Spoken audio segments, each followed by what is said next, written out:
Ada yang bilang suara saya nggak jelas. Sorry, sudah jelas mungkin ya. Saudara-saudara, memang Tuhan itu hebat dan ajaib bagi siapapun. Bagi saya, ada yang meminta saya untuk menjelaskan kenapa saya menjadi orang Kristen. Padahal saya adalah guru Al-Quran, guru sejarah Islam, guru hadis, bahkan guru bahasa Arab. Tentu itu selalu dipertanyakan oleh yang belum mendengar kesaksian saya, kenapa saya menjadi orang Kristen. Ya, karena saya sudah melihat perbandingan agama, Alkitab, Al-Quran, hadis, dan pelajaran-pelajaran yang saya terima setelah saya menjadi orang Kristen dan melakukan penelitian khusus dengan waktu dan sekolah yang saya tempuh setelah saya menjadi orang Kristen. Tentu ingin baper semua, kenapa Saifuddin Ibrahim kok sampai seradikal ini. Padahal saya nggak radikal, tidak lebih radikal daripada Paulus zaman itu 2000 tahun yang lalu. Kalau Anda baca 2 Korintus 11 ayat 23, Paulus berulang kali masuk penjara. Karena apa yang diterangkan, apa yang disampaikannya itu tentu membuat orang pada marah semua, benci dengan apa yang disampaikan oleh Paulus ketika itu. Nah, saya dijuluki oleh saudara-saudaraku di seluruh Indonesia sebagai Paulus akhir zaman. Julukan itu berlebihan karena saya baru sekali masuk penjara. Saya difitnah, saya dibilang bahwa saya ini menistakan agama. Saya tidak menistakan agama, saya tidak menghina, saya membicarakan perbandingan dan fakta bahwa apa yang saya sampaikan itu semua tertulis di dalam Al-Quran, di dalam hadis. Kalau orang sudah sampai pada ilmu seperti saya, nggak berani orang mengatakan saya penista agama. Apalagi kalau dikaitkan dengan kejadian-kejadian yang menimpa kekristenan, yang menimpa saudara-saudaraku yang minoritas. Dan dahulu saya sendiri ini sebenarnya tidak lebih radikal daripada Paulus gitu. Tapi it is okay. Apa yang dicap, yang dibilang orang kepada saya menerimanya. Mazmur 121 ayat 1, nyanyian ziarah. Aku melayangkan mataku ke gunung-gunung, dari manakah akan datang pertolonganku. Pertolonganku ialah dari Tuhan yang menjadikan langit dan bumi. Ia tak akan membiarkan kakiku goyah. Jadi saya percaya bahwa begitu saya masuk Kristen, saya tidak akan goyah. Saya tidak akan ragu sedikit pun. Saya percaya dengan firman Tuhan yang luar biasa itu. Jadi kaki saya nggak akan goyah. Ya, kalau ada orang Kristen kok masuk Islam, itu lelucon bagi saya. Kalau dia benar-benar mendalami Alkitab. Atau karena mungkin dia mendalami Al-Quran, bahwa Al-Quran itu jelas-jelas mengatakan bahwa orang Kristen yang masuk Islam terkutuk. Quran surat ke-5 ayat 47, hendaklah pengikut Injil memutuskan perkara berdasarkan apa yang diturunkan Allah di dalamnya. Barang siapa yang tidak memutuskan perkara berdasarkan apa yang diturunkan Allah, maka mereka itu adalah orang fasik. Jadi orang Kristen yang masuk Islam itu fasik, saudara. Nah, itulah yang mengherankan saya. Yang mengagumkan saya, kok ada seperti Yahya, Yahya apa itu ya? Ayat ketiga, ia tak akan membiarkan kakimu goyah, penjagamu tidak akan terlelap. Yang menjaga saya itu adalah Tuhan dan dia tidak pernah lelap. Contoh, kedatangan saya ke Amerika dengan istri. Padahal video saya tentang 300 ayat Al-Quran itu sudah saya sampaikan sudah 3 bulan yang lalu. Kenapa ketika saya sampai ke Amerika dan saya ulangin lagi video saya di Amerika, baru diviralkan. Itu artinya penjaga kamu tidak pernah lelap gitu. Coba kalau saya di Indonesia, itu langsung dihabisin orang sekampung. Enggak bernapas lagi saya. Penjagamu tidak akan terlelap. Sesungguhnya tidak terlelap dan tidak tertidur penjaga Israel. Jadi penjaga Israel itu tidak pernah terlelap. Walaupun bangsa itu kecil, di tengah dikerumuni oleh banyak sekali bangsa-bangsa yang membenci Yahudi. Karena Yahudi itu otaknya cerdas, kepandaiannya, kekayaannya. Luar biasa itu bangsa. Disiplinnya. Kenapa? Karena sudah melewati beribu-ribu tahun bangsa Yahudi. Sudah 5.000 tahun bangsa itu. Sampai hari ini. Dan kitab suci mereka tidak ada yang melawan. Karena itu sumber sejarah. Jadi kalau Anda membaca Alkitab, baru kemudian Anda membaca Al-Quran, saudara akan menemukan apa yang saya katakan itu berbeda jauh dari apa yang ditulis oleh Alkitab dengan apa yang ditulis oleh sebuah kitab yang 600 tahun kemudian bermuncul. Yaitu yang dimaksud saya adalah Al-Quran. Beda jauh. Dan Anda akan menemukan banyak kejanggalan-kejanggalan sejarah, banyak apa yang dikatakan oleh Musa di dalam Alkitab berbeda dengan apa yang dikatakan oleh Musa di dalam kitab suci saya yang dulu. Nah, itu saudara-saudara. Tuhanlah penjagamu. Ya, Tuhanlah penjagamu. Tuhanlah naunganmu. Di sebelah tangan kananmu, matahari tidak menyakiti engkau pada waktu siang atau bulan pada waktu malam. Tuhan akan menjaga engkau terhadap segala kecelakaan. Ya. Jadi kalau saya tetap di Indonesia, sehari habis lu Saifuddin. Kamu ngaku dijuluki Paulus akhir zaman. Tapi kamu tidak dijaga oleh Tuhan. Nah, ini adalah bentuk penjagaan dari Tuhan. Tuhan itu hebat, Tuhan itu ajaib. Dia luar biasa di dalam kehidupan saya. Tuhan akan menjaga engkau terhadap segala kecelakaan. Ia akan menjaga nyawamu. Nah, jangan sampai mati dalam penjara.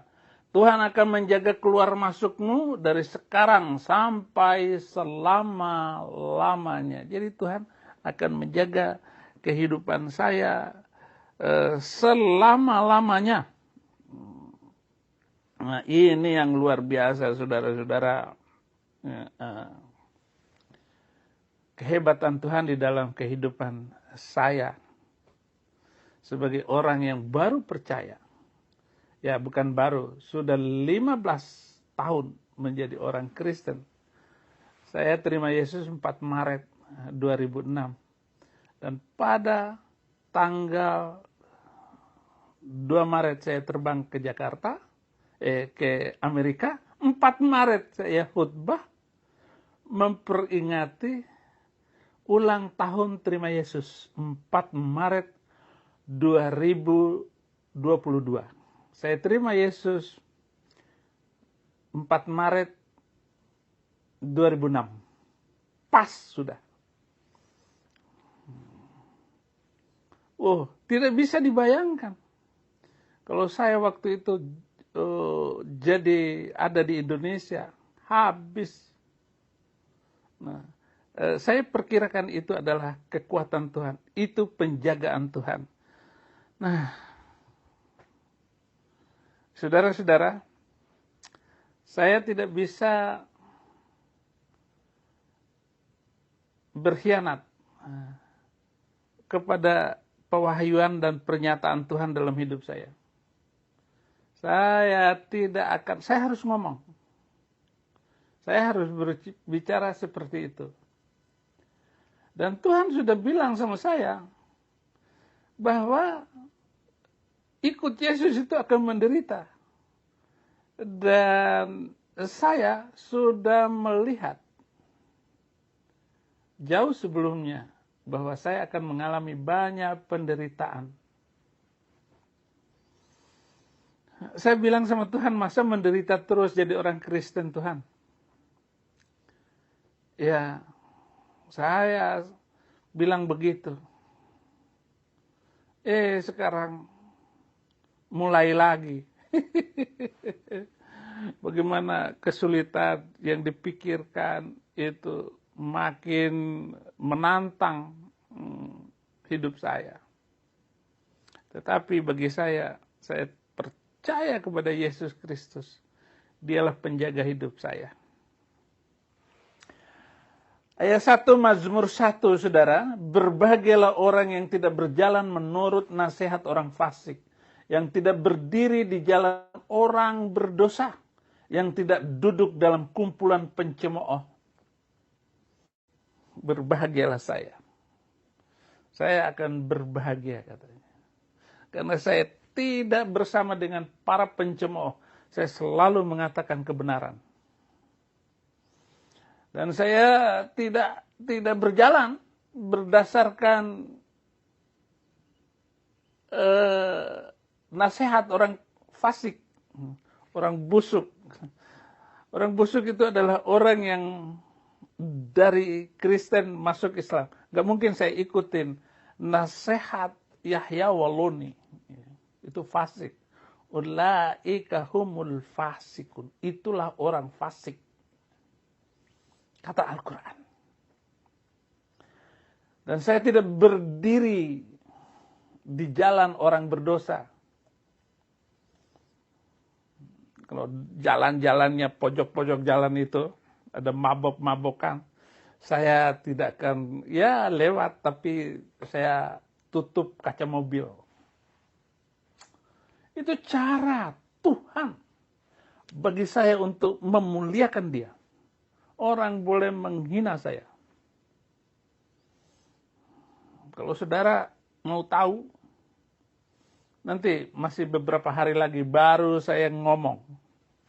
Baru saya buka, atau mungkin saya bikin text writing di dalam video saya tentang 300 itu. Saudara bisa menilai sendiri. Jadi saya tidak berbohong, saya tidak akal-akalan.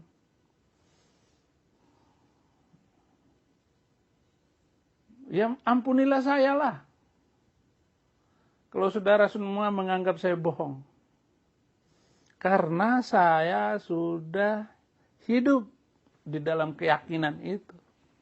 Kalau saya bilang pendeta radikal, radikal apanya? Ya, tidak duduk dalam kumpulan pencemooh. Pernah lihat pencemooh? Ya itu yang bikin komen-komen ini. Oh dasar pendeta oon, dasar pendeta radikal. Jangan kabur, penjara menunggumu, pendeta stres. Nah itu pencemooh semuanya. Jangan dengar. Jangan suka mendengar kata-kata itu. Ada yang bilang radikal. Mana ada. Seradikalnya pendeta nggak bakal. Dan sejahat-jahatnya mulut pendeta, katakan pendeta, nggak mungkin diikuti oleh jemaatnya. Beda di sana. Suruh binasakan, binasakan. Tetapi yang kesukaannya ialah Taurat Tuhan. Taurat itu adalah undang-undang Tuhan. Ada Taurat Musa, ada Taurat Tuhan. Taurat Tuhan, dia tidak pernah berhenti di dalam melakukan segala kegiatannya. Dan yang merenungkan Taurat itu siang dan malam. Undang-undang Tuhan selalu saya ikuti siang dan malam. Makanya mungkin itulah saya susah hidup saya ini. Ya. Karena saya tidak pernah lari dari panggilan Tuhan. Saya tetap mengikutinya. Nah, ia seperti pohon yang ditanam di tepi aliran air yang menghasilkan buahnya pada musimnya. Dan yang tidak layu daunnya, apa saja yang diperbuatnya berhasil.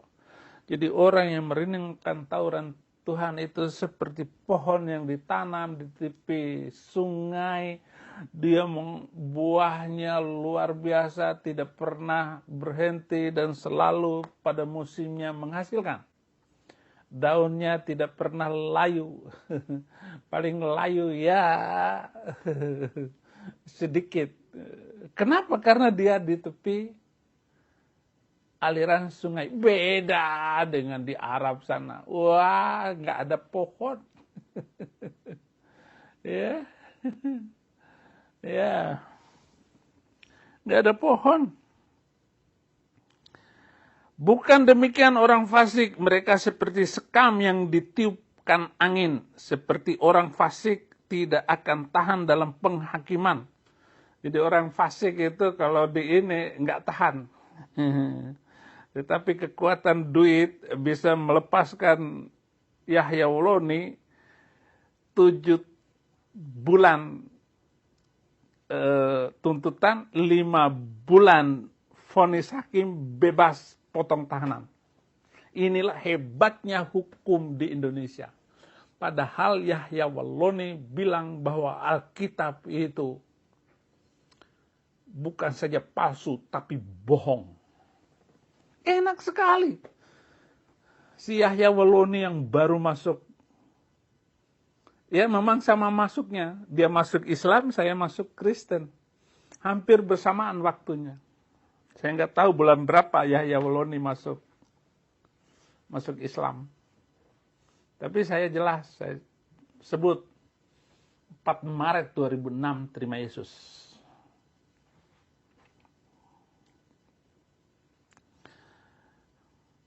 Begitu pula orang berdosa dalam perkumpulan orang benar. Jadi orang berdosa di tengah orang benar, itu nggak akan tahan, nggak enak duduknya, pergi kabur. Tapi orang yang dalam kebenaran, dia tidak pernah takut. Nggak pernah takut. Demikian juga saya nggak akan takut. Ya. Jadi kalau mau ngomong gimana gitu, ya tangkap dulu si Somad. Tangkap Somad, saya balik ke Indonesia. Sebab Tuhan mengenal jalan orang benar, tetapi jalan orang fasik menuju kebinasaan. Haleluya, haleluya, saudara-saudara. Demikian siaran saya, bukan untuk supaya saudara-saudara tenang dan gak ribut dengan video-video saya, bukan. Ya. Tapi firman Tuhan harus saya sampaikan sebagai bagian dari sebuah kesaksian yang harus saya sampaikan. Apapun masalahnya, saya tetap setia. Tetap setia kepada Yesus Kristus. Kemarin ada yang nanya, Pak, apakah Bapak ada kemungkinan untuk masuk Islam lagi. Saya bilang, keledai tidak akan terperosok ke lubang yang sama. Saya berjanji setia. Saya akan setia sepenuhnya. Saya tidak akan berkhianat kepada Tuhan saya, Yesus Kristus. Dan juga orang-orang yang sudah menyaksikan Saifuddin Ibrahim. Saya tidak akan berkhianat. Ya, saya tidak akan berkhianat.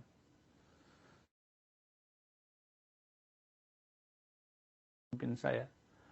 Dan orang-orang kudus adalah bagian dari perjuangan saya. Karena bagiku hidup adalah Kristus. Mati adalah keuntungan. Haleluya. Ya, memang saya sudah cukur rambut.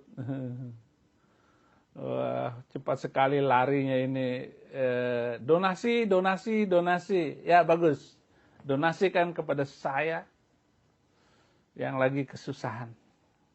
Ya, tonton video saya untuk mempercepat dan menguatkan. Pak polisi lapor Allah Subhanahu wa Ta'ala. Aduh, apa itu? Buronan. Salut terhadap AB, Pak MKC, JPC, apalagi. Oh, dia kadrun Indonesia pada kepanasan semua. Haleluya. Banyak sekali yang selalu saya jawab dari komentar-komentar saudara kita muslimin. Terima kasih untuk komentar-komentar saudara. Ya, tapi kalau komentar-komentar saudara ya semuanya ya menghina gitu. Ada yang saya hapus, ada yang tidak, artinya bagus gitu. Walaupun menjatuhkan. Bagi saya peringatan untuk kita jangan mundur sedikit pun di dalam melayani Tuhan. Jadi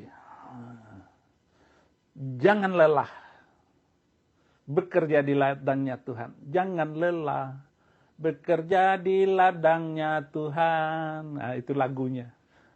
Saya paling sepotong membaca, menyanyikan lagu. Tapi biarlah semuanya Tuhan Yesus yang luar biasa itu akan menjadi penolong saya, yang membantu saya, yang membela saya di dalam kehidupan saya di dunia. Kita hanya hidup sebentar dan nggak lama. Seperti saya, orang sudah bilang, sudah tua, sudah bau tanah, tidak apa-apa. Silakan Anda berbicara apapun, saya terima.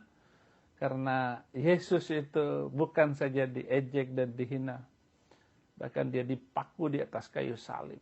Betapa ngerinya kematian di atas kayu salib itu. Tapi yang hebat, dia tetap bilang, ampuni mereka. Karena mereka tidak tahu apa yang mereka lakukan, apa yang mereka perbuat, apa yang mereka ucapkan semuanya. Dan setelah mengucapkan itu, dia menyerahkan nyawanya. Lalu dia bilang, telah selesai. Tete lestai. Wa orang gori, wa ora cumpu. Bahasa Bima, ngahi dombojo. Jadi terima kasih Sera'a. Matur nuwun sangat. Sedayanipun, nggih, matur nuwun sangat. Gusti Allah paringi panjenengan sedaya keberkatan. Terima kasih. Tuhan Yesus memberkati.